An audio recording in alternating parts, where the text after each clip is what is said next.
Today is a cause for celebration because we are launching a wonderful new book by Meena. I'm going to read a little bit about Meena. Meena has been described by The Independent as a one-woman agitprop literary political movement. She's a poet, writer, translator, activist, and academic based in India. She has written 2 poetry books as well as 3 novels. She is one of the most important voices in India and in fact the world today. I follow her very closely and I think everyone else should. Thank you so much for everything that you do, Meena. In conversation with Meena is another dear friend of Goa and the Goa Arts and Literature Festival, who is Anjum Hasan, who has in a way quietly first written some of the very best books in India and has recently written to tremendous acclaim History's Angel, and this wonderful novel, which has had amazing reviews. So big hand and congratulations to Anjum for this book. She's delighted this year to host a number of conversations, and this year Anjum is going to be discussing her novel with another amazing award winner who's attending out for the first time, Devika Rege, who's also here. So let me read to you about Anjum. Anjum is the author of 3 novels and 2 short story collections. She will be reading her poetry, which is how I first encountered her work this evening at Kaburaj Nivas. Again, please look at the details, send your Aadhaar card and come for that. Her work has been shortlisted for the Sahitya Academy Award, the Hindu Literary Prize, the Crossword Book Award, and long-listed for the Man Asia Literary Prize and the DSC Prize for South Asian Literature. Her short fiction and essays have appeared in Granta, the New York Review of Books, the Paris Review, and the Los Angeles Review of Books, amongst many others. And for a long time, she wrote on literature, most fantastically for Caravan magazine. So a big round of applause to both of them, and let's launch the book. Sit. I'm joining this book. Too good. Meena, you're off in the middle. Then stick to this very nice having inbox. That's right, but I there you go. Look at.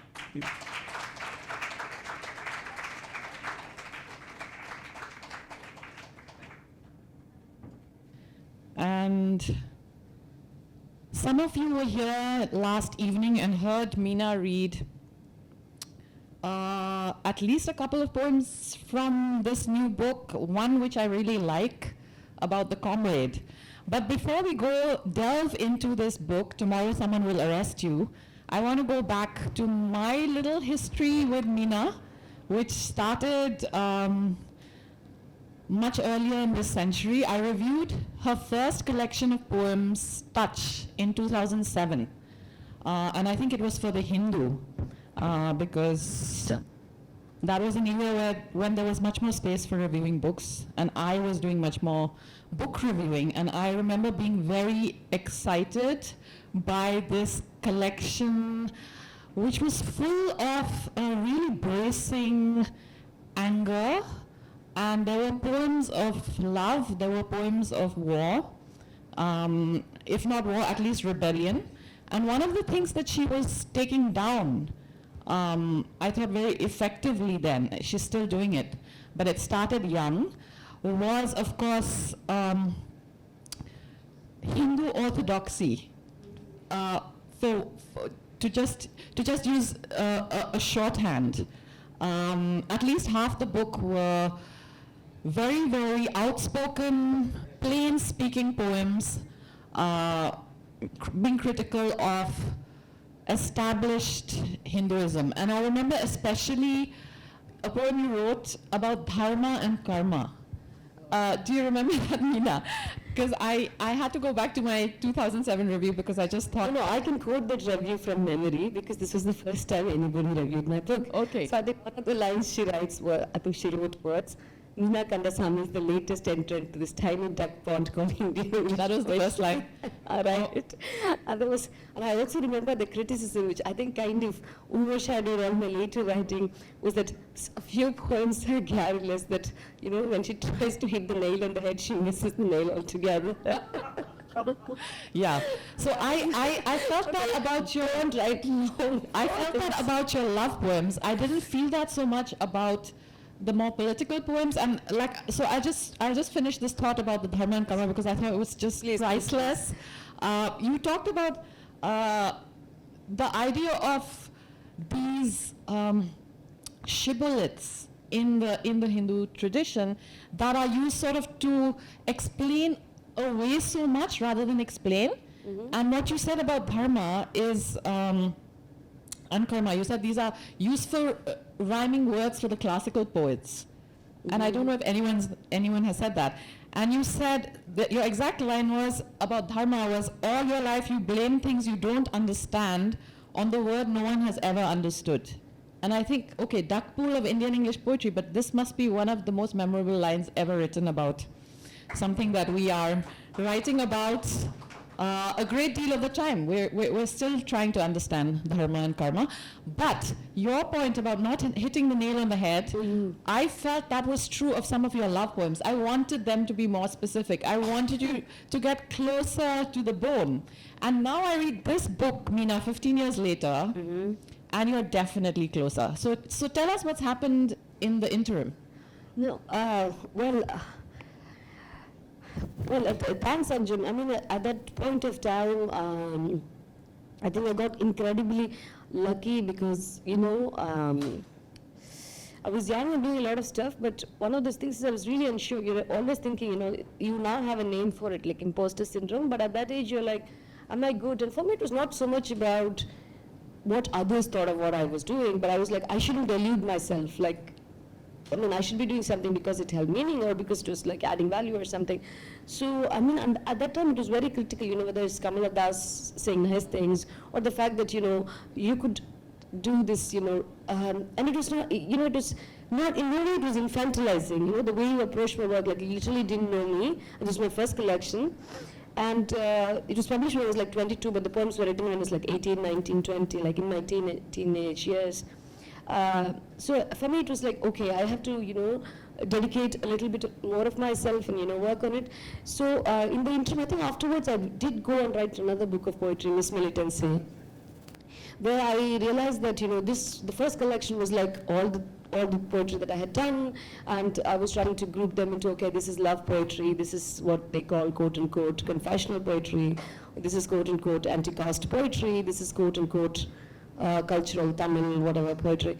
But then the other collection, I think I actually went and worked with a singular theme, which is like, okay, let's take Hindu myths, let's take Tamil myths and try to make them, render them as a feminist classic or, as feminist rereadings. So for instance, yesterday, I don't know, I was, Akshay Mukul is possibly not here, but I was discussing him with the Ramayan, because everyone's talking about it, and I was like, yeah, I'm interested in the Ramayan as a guerrilla warfare strategy. Like, how do you adopt a book to suit your political agenda, because books are books, like stories are stories, myths are myths. So, and for me, so that was quite a very intense and beautiful project. But then I gave up poetry. I mean, I was far more interested in the form of the novel. So these poems are largely the ones written since 2010 onwards until 2023, last year. And they were written at very specific political, as reaction to specific events that unfolded. And I never thought of it as a collection. It was like just writing these, poems from time to time. And so at some point, the idea of putting it together as a book came. One of the things that certainly changed, I mean, you said you wrote that book. It was published when you were 22, but you were writing it through your late teens, and you were just coming into your own. Clearly, there were influences. We'll talk about that in a bit. But one thing that's changed from then to now is that Meena Kandasamy is now a public figure. And so in some of these poems, I encounter that public figure. You are a subject of your own poems, and you are like, occasionally, the poet that mothers warn their daughters like to read. Right? Or daughter-in-laws. So, can you hear me now? Yes. Yeah.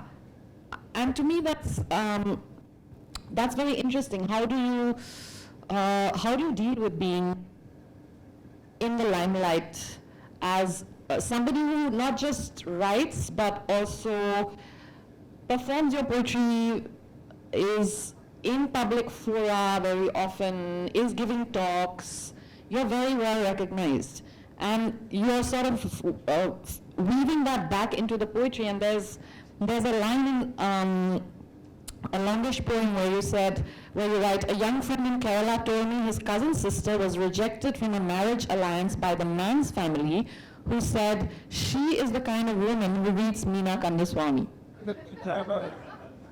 It was a first person, someone came and actually said this to me.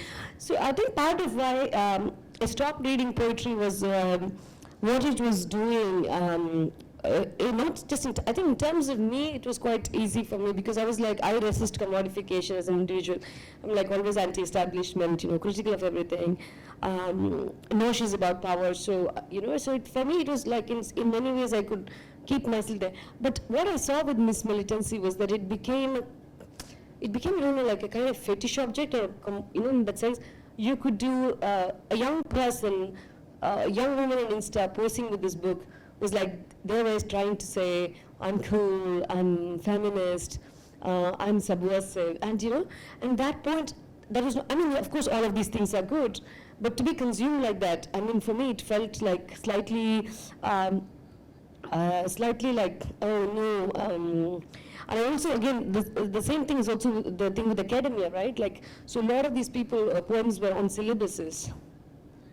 And then there's this huge cannibalization that happens. The other day I was on Shodh Ganga, where all the dissertations are there, and there are like 100 PhDs on my work, and I'm like, why would you do this to me? Like, and some of them are like, and it's also very crazy because I have written about domestic violence at a later point in my life. My books were out before. And the thing is, because I wrote very publicly and spoke about domestic violence, they're using this domestic violence prism to read my previous 2 books. And I was like, no, there was no man, there was no one hitting me. But they were like victim, so people don't even follow chronology in literary criticism. So I was like, there was all of these things, but sometimes something snaps, right? Like you're like, oh, I don't want to do this poet person anymore. Also because it becomes very, you also realize, and I don't know how to phrase this without being slightly awkward, is that they're happy as long as you're just saying these loud, or let's say, at least for them, very articulate but angry stuff for a few minutes, and then it ends. But you want to be part of larger conversations. You want to say things that are much more, intellectual, much more engaging, which show both a scholarship, but also, so I was like, no, I'm going to do, maybe fiction, I'm going to do political writing, I'm going to do essays. And in some way I was trying to, run away from the sort of trap I had set for myself. So, yeah. Sorry, I had to take the mic from you. No, I'm so glad you're saying that, Meena, because you're described as an agit prop poet on the back cover of this book, and I think that's not all you are. And there are poems in this that could be regarded as agit prop, but like I said, there are also poems that are very, very personal and very irreplaceable because they're connected to who you are, to your autobiography. They are not merely poems that lend themselves to reading as catchphrases, and it's exactly what you said. Those sorts of poems are more likely to be stamped with, this is the Meena Kandasamy type of poem. But to go back to what you just said about leaving off poetry and moving to fiction, I do recall reading The Gypsy Goddess, which was really, again, so this is the thing about you, but you have a way of just saying things in a very searing, direct way. But, so that book is very affecting. It's about a very, very devastating riot that took place in the 1960s in Tamil Nadu, and you recreate it in this novel very compellingly. But you also have another sort of a meta-narrative going on there, which is commenting on the business of being a novelist in India. The duck pool of Indian writing is something. So even though you say that there's sometimes this feeling that you've set a trap for yourself, is what you just said, but you also do feel often compelled to comment on things in that way, don't you?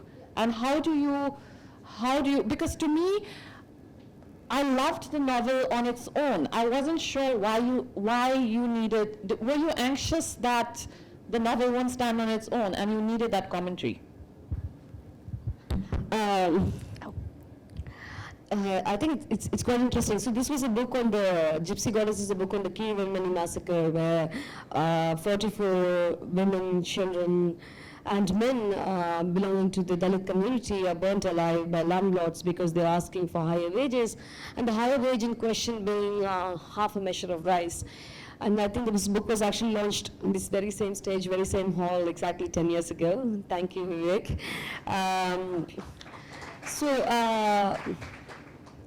I think Anjum, it's quite interesting actually, because part of it is that when we open a book and there is this tendency that this is a story, and somehow fiction, or the power of storytelling, the power of narrative is going to maybe shift by 1 degree the way we look at the world, or something about it, or at least document something. There's all of that going on. But at the same time, the act of writing, it's, as much as the story is political, the act of writing it is very political. And for me, to say that, to place it like that was very important. And I also think that, it was not just the first novel, it's a constant, I wouldn't call it an anxiety as much as a reaction to the kind of society we live in, where, forgive me, but whether we like it or not, the Manusmriti for the longest time denied education to women. So 100 years ago, you go back to the Madras census, 1921, only 2 women out of 100 could read. So imagine if that is the amount of women reading, the kind of, would people take you like intellectually seriously? Are people taking women seriously as political commentators? Are they taking women seriously as serious political novelists? They're interested in like, oh, she's a novelist, oh, she's interesting, oh, she's like, she's a crowd puller, she's controversial, she's whatever, she wears slutty clothes, whatever comes to their mind. But what's interesting for me is that to stake that claim, and so the thing is I think for men, and for privileged men, it's very easy. You write the book, you can leave stage. But for us, I think the extra job of having to unpack what you're writing, trying to deconstruct what you're writing, trying to actually place your work in a certain theoretical framework, because nobody else is going to do it for you. I think this is an additional burden, and then that additional burden becomes your burden. Because also the other hand is later what I witnessed, right? Like I don't do my theorizing, somebody else is going to say, oh, she was a victim of domestic violence. Why would I write? No. You know what I mean? Somebody else is going to do that. So many points you will have to. And for me, it was also interesting because this a very long chapter was also because I was writing in a climate where a book like Gypsy Goddess, the easiest criticism against a young woman writing in English is, oh, she's doing poverty, porno miseria, she's doing poverty porn. And I was like, this is not effing poverty porn. This is what failed the system. The judicial system was failing the people. Nobody went to jail for burning alive 44 people. So, this was outrage. This was not poverty porn. This was not for me to get prizes. This was to say, this kind of thing happened in my land, and I'm from that place. My father was from a family of landless laborers from that place. So it was like, and you have to, and in some ways, am I anticipating criticism and therefore reacting to it at the act of writing? And I think a lot of my writing in that sense is, but do I have to feel the sense of being combative, being defensive? And I think I do, because where's the space? Like, would I have the chance to interview, the chance to respond? And I've been like, I remember being very broken by a criticism. I think it was Ashley Tellis who went to Indian Express and wrote something about Miss Militancy. He called this, they couldn't print the word cunt, but he called it cunt-based designer feminism. And this was, and it destroyed me. And it absolutely destroyed me. And it was in print. They couldn't put the word, so it was C*NT based designer feminism, and it was like, but and that's the first poem actually in the book actually deals with what does the word yoni mean. The yoni means vagina. The yoni means it's all of this. But the yoni in Sanskrit also goes back to caste. It means where you're from, like the place of origin. And so you can't, if you're talking about the Hindu caste system, it's not like you cannot skirt about not talking about female fucking sexuality, you know, like it's at the heart and center, and the way it could be easily dismissed. And I was like, at this point, I'm like, you know, which two children I can be like, oh, I'm bisexual. But at that point, you know, another criticism about me was, it talks about heteronormative relationships. I'm like, actually, don't do this to me.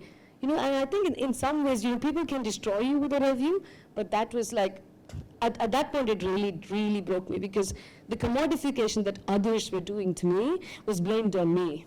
Like, this was some kind of designer feminism. And the fact that I also think that, you know, with the LGBTQ movement, there's this way in which gay men can easily shut down women for whatever reason. But I think that happened to me, and obviously, yeah, it broke me in ways that I don't know, for the first time I'm actually opening up. But then growing up, I thought, I should actually put in a blurb, like, this is cunt-based designer feminism, go buy this book. You know, so, but, you know, these things can be like, I mean, when you're young and, you know, you still think, see, you still want to have integrity, because without integrity, this is not the poetry you can write. And to have that integrity, this kind of thing that, you know, in a way, much before this cancel culture or calling out culture, it can destroy you. And I think, yeah, at some point, I did have this happen to me, so. Sorry, you? You mentioned Kamala Das. I mean, again, I'm thinking of the sort of a female tradition of speaking out. And we'll have to limit ourselves to Indian English poetry, because I don't know enough about the other languages. You probably know more about the Tamil tradition. I know a little bit about the Hindu Urdu, and there have been very hard-hitting, outspoken women there. But in English, there is that tradition, but I don't see it as a very political one.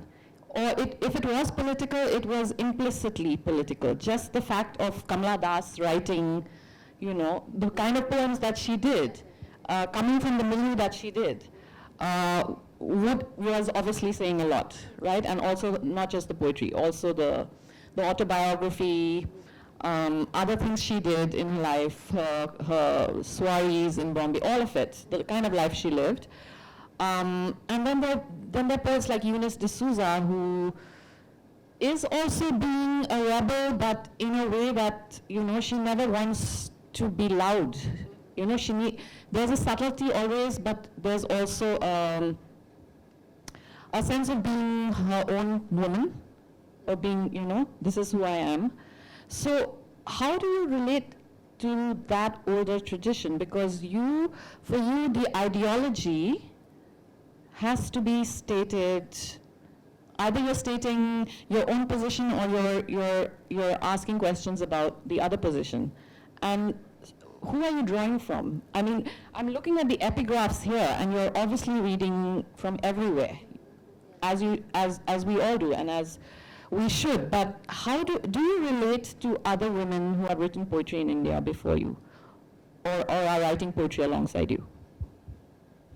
I think Kamala Das is a huge influence, and she's this amazing influence because you read a lot, and then you read her, and you realize a certain type of desire, especially an Indian woman type of desire, that you hadn't had the words to articulate or even feel, and then it's like, wow, it's just so powerful. And what I really like about her is that how she keeps going back to love all the time. This constant belief, like, I'm going to have a heartbreak after heartbreak after heartbreak, but it doesn't matter. And I mean, like, her poems are, you know, the way I sometimes even navigate the world. For me, she's so good, so powerful. I mean, something like The Looking Glass, I mean, I go back to it all the time. I'm like, just love her work. And I think I owe a great deal to her, because for opening that door, for opening that space, for being that person, because then you could write what you could write. And then you could, you know, like, obviously write, you know, political stuff and say, and, you know, say what you have to say. So I do look up to her, but I don't think, that's the thing, that Kamala may not, she did write those poems from, you know, Sri Lanka, Ceylon, when it was burning, because she was there during the riots in '83. So some of her work is actually political. She was bearing witness to what was happening in Sri Lanka, in the 83 riots, I think. So there are her salon poems which do speak about this act of bearing witness, but also I think she did something very powerful by converting to Islam at some point. I mean, people had lots of stories. It's always a man that, that's what they reduce any female agency to. But I really felt that in a certain climate, to take a stand like that, to do that, was also pushing back against majoritarian Hindutva, right? Like to kind of say, like I'm opting out. And so, I mean, I really look up to her. In terms of, the older generation of poets, I mean, I've really read all their work, almost as a rite of passage. But I think I also, like everyone, like Sylvia Plath's inspiration, and Sexton is someone, like a lot of, the idea, for instance, of Miss Militancy came from Transformations by Anne Sexton, because she was doing this to fairy tales. I think Margaret Atwood was doing this to fairy tales as well in one of her books. It was called, I don't know, Penelope Goes Tabletop Dancing or something. I don't remember the full thing. And I think, who was the other one? Carol Ann Duffy did that with The World's Wife. So you had a huge tradition, at least in the West, of, taking these feminist tales and retelling them. So definitely I was, on your ground, because these women had done this before me. I remember the Carol Ann Duffy poem about Midas, and all the retellings were from the point of view of the wife, which was The entire book is from the point of view of the wife, and you think, wow, I mean, yeah. So we are almost reaching the end of our allotted time. It's 11. Should we open it for questions? Though I did have, oh, there's someone holding up a saying 10 minutes left, and I think we have to allow for questions for 10 minutes. So what would you like to do? Do you have questions though? If you don't have questions, I will ask. Yeah, like it's So please read some. No, it's not complete without people getting split. It's a question. Yeah. Some point. The answer is no. No, I'm joking. it's entirely up to her. But if there are questions, we'll take them. Otherwise, we'll decide what we want to do. Questions. I'm asking why you painted you are looked by other people. Oh, I was 24, 25. It's a tender age. It's a very tender age. Like I'm now like pushing 40, like, if I could go back and console that girl, I'd go and console her. I'd tell her, like, shit like this happens. Then you wouldn't know, right? You would know the world better.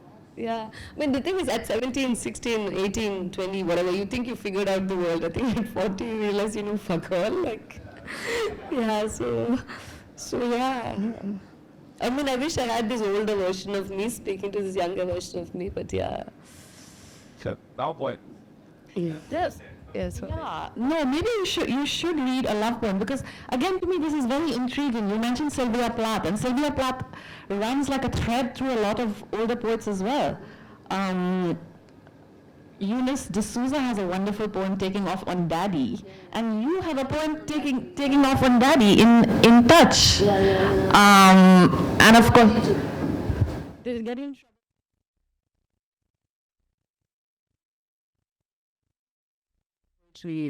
Touch was published as Sparsham, and the publishers happened to be the CPM, so they have something called Chinta Books, so they published it. And then a very strange thing happens is that, You should tell the audience what that. okay, Daddy, my daddy poem was called Mohandas Karamchand. So it was about the father of our nation, and yeah, obviously like Sylvia Plath, I don't have the poem here, like Sylvia Plath raging against the father figure. This was a lot of, written from a very feminist perspective. But I think the anecdotal story is slightly interesting. So I was actually upset with that poem because, at some point I think the poem calls Gandhi a fool, and they had translated it, in Tamil the word for food would be muttal or something very explicit. And they wanted to, the translator didn't want to offend anybody, so she translated as Buddhishunyam. Yeah, brain zero or something. But people are still taking offense for this. And so what happened is the senior writer was supposed to come and release my book, didn't come. She said, it's very offensive to Gandhi, I like Gandhi, so she didn't come.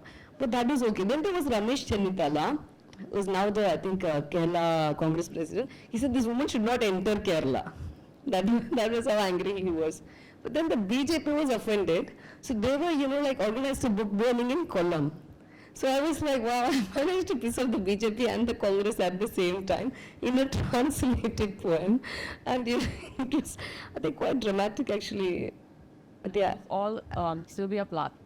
It was actually a ripoff of Sylvia Plath's poem. Really take off on that. Right from the sounds and everything. Yeah. Also because then the idea of daddy becomes much larger than Much fine. Yeah. Sorry. No, I was just saying Meena's Sylvia Plath takeoff is a great expansion of the Plath daddy theme, because this is the father of the nation. It's not just her daddy. But Eunice D'Souza, so there's a tradition here. I mean, there are all these connections that I don't think have been explored on Shodh Ganga. I don't think the Shodh Ganga guys are actually looking at history.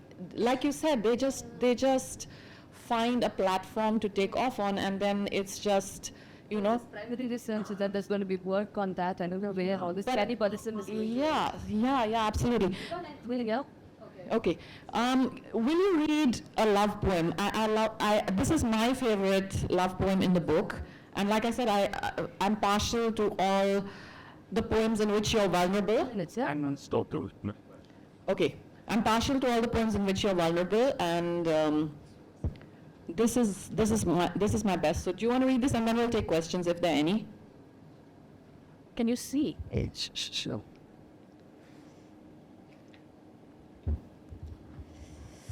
The 7 stages. Oh, you have to help me with the Urdu. I can type it. Notes to self. Don't lose him. Don't lose yourself. Don't lose.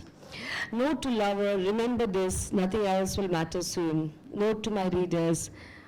Take up this dream. Turn it on its head. Hub uns ishq akidat ibadat junoon maut. Sorry if I slaughtered some Urdu there.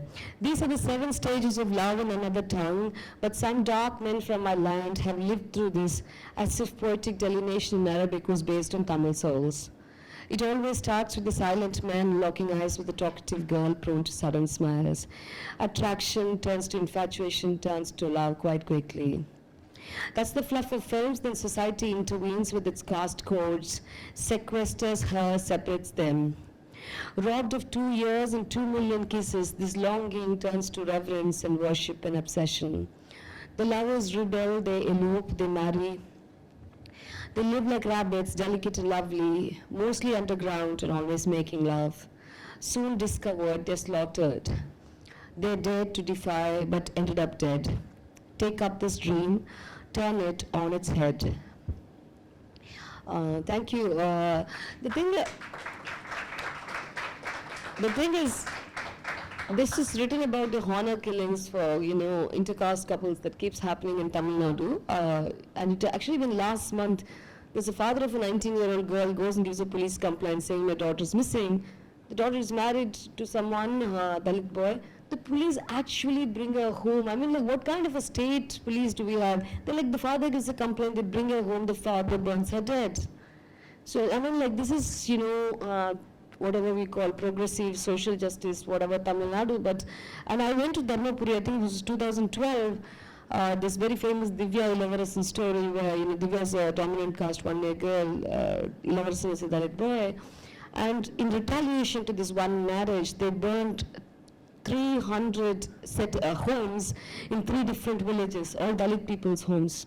They ransacked it, they threw petrol bombs. It was absolute devastation, because this is how they were speaking out and saying, this is what happens when you cross these codes. So for me, it's possibly, I think the poetic form of that takes shape like a poem like this, but yeah, I also did a journalism on that, going and documenting and taking pictures and writing about it. So anyway, questions? Are there any questions? Otherwise, I'm going to ask the last one, and then we'll have to wind up. No questions? No questions? Yes? No. Okay. So, Meena, do you think writing matters? Because you say in this book that you express some doubts about, especially I think about poetry of this sort, right? That is very categorically weighed in favor of a certain position, of making a difference. And you have a line now, I can't find that poem, but you'll know which one it is, where you say, you're asking yourself, what is the point of writing? And they're just these cliches to fall back on about how writing can make a difference to what's going on in the world. Do you know what I'm talking about? You forgot to. No.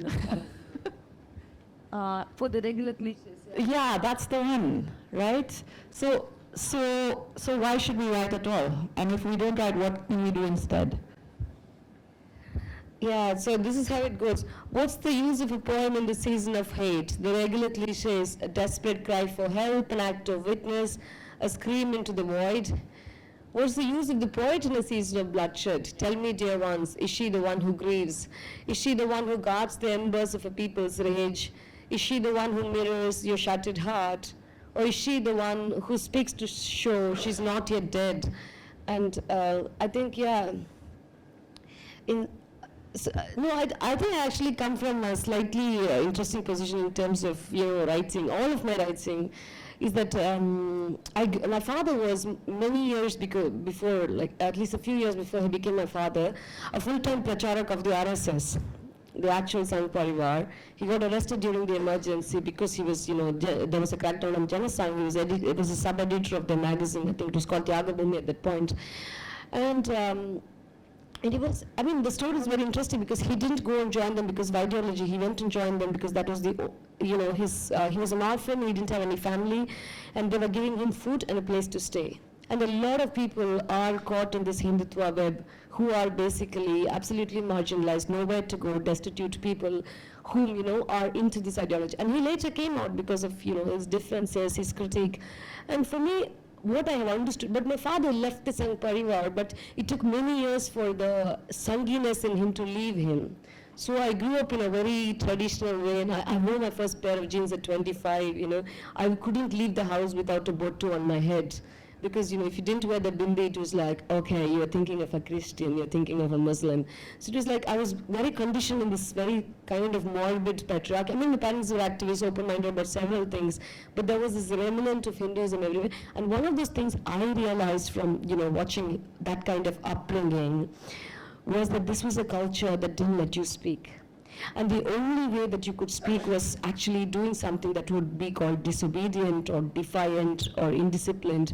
And this was the only way you could you had to trigger them to get into a conversation. So, and I still think that, I might be much older, it might be 20 years since I started writing, but I still feel that this is the only way you get a conversation started. Like, you'll be so deliberately provocative that they talk about it, because otherwise issues like caste are swept under the carpet. Issues like, domestic violence swept under the carpet. Issues like the female infanticide. For every 9 of us you see, there's a missing girl. Literally, for every 9 girls here, there's one girl who's not in this room because she's been killed before she was born. And we have this huge femicide. Everything this culture likes to wrap in a culture of silence. And how do you break this silence? By being absolutely offensive. And I'm here to cause offense, and I think that's where I come from, being absolutely provocative. And yeah, is provocation good or bad? Art is not for me to say, but at least, we have the dialogue going, or we some way force a reaction. So yeah. Thank you. Thank you, Anjum.